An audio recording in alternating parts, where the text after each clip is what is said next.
Next one చూడండి. Naming of organism is done as per the guidelines of the.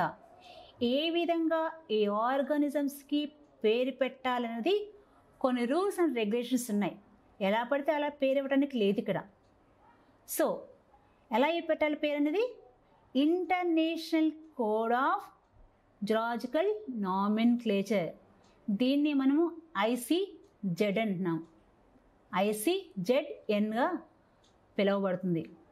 International code of zoological nomenclature అంటే world wide కూడా ఒకే నేము దీనికి ఉండాలి. ట్రైనామినల్ nomenclature.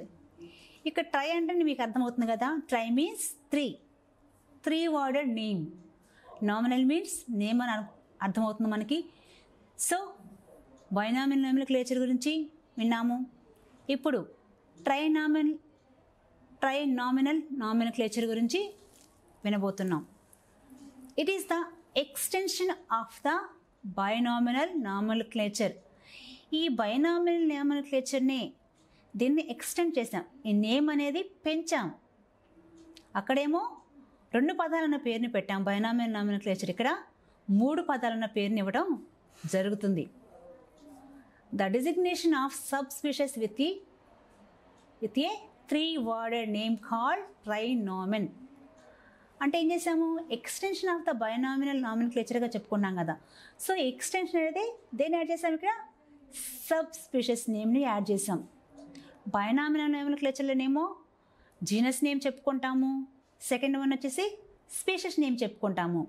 ఈ ట్రైనామినల్ నామెన్క్లేచర్లో sub species నేమ్ని కూడా add చేయటం జరిగింది.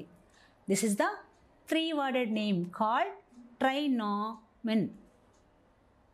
The word denoting the name of the subspecies also begins with a small letter. So ముందుగా మనం చెప్పినట్టు జీనస్ నేమ్ అనేది క్యాపిటల్ లెటర్తో స్టార్ట్ అవ్వాలని చెప్పుకున్నాము.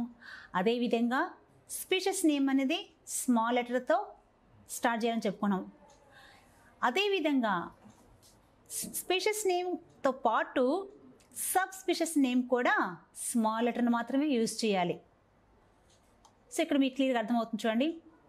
హోమో సేపియన్స్ ఇది మనుషులకి ఇచ్చే పేరు. హోమో సేపియన్స్ అంటే మానవుడుగా చెప్పుకున్నాము. ఈ మానవుడిలో హోమో మానవుడు, హోమో అనేది జీనస్ నేమ్ ప్రజాతి పేరు. Sapiens this is the species name. దీన్ని ఎలా రాసాము, స్మాల్ లెటర్స్తో రాసాము. ఇక్కడ కూడా చూడండి sapiens, this is also small letters. we are using the small letters only. Homo, genus, sapiens, species, sapiens, subspecies. So this is the 3 worded name.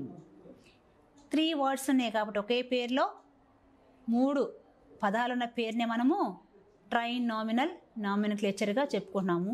Next examples కూడా చూద్దాం. Corvus splendens. This is also genus name, species name, subspecies name. So this is the trinominal nomenclature.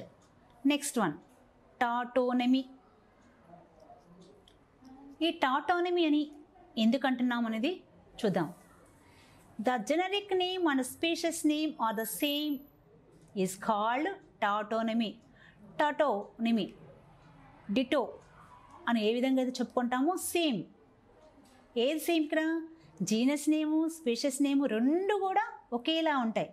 ఇక్కడ మనం చూడండి genus name separate, species name separate. కానీ ఇక్కడ మనం ఏం చెప్పుకున్నాము? Generic name. Generic means genus. Genus name and species name are the same is called tautonymy. For example మీకు examples వస్తే ఇంకా క్లియర్గా అర్థమైపోతుంది. యాక్సిస్. సో ఇక్కడ చూడండి యాక్సిస్ని క్యాపిటల్ లెటర్లో రాసాము. This is the genus name. ఇది కూడా యాక్సిసే. దీన్ని ఎలా రాసాము? స్మాల్ లెటర్స్ యూజ్ చేసాము. This is the species name. Genus name సేమ్గానే ఉంది, ఇక్కడ స్పీషియస్ నేము సేమ్గానే ఉంది. ఈ రెండు సేమ్గా ఉన్నాయి కాబట్టి దీన్నే మనము టాటానమీ అంటున్నాము. దీని యొక్క కామన్ నేమ్ స్పాటెడ్ డేర్, మచ్చల జింక అని చెప్పుకుంటాం. సెకండ్ ఎగ్జాంపుల్ చూద్దాం. నాజా నాజా. నాజా క్యాపిటల్ లెటర్ యూజ్ చేసాం కదా, దీన్ని మనం ఏమన్నా ఫస్ట్ వర్డ్స్ కదా. First word genus, second word spacious. దీన్ని ఎలా వాడాము, ఇక్కడ వర్డ్స్ స్మాల్ లెటర్స్ యూజ్ చేసాం.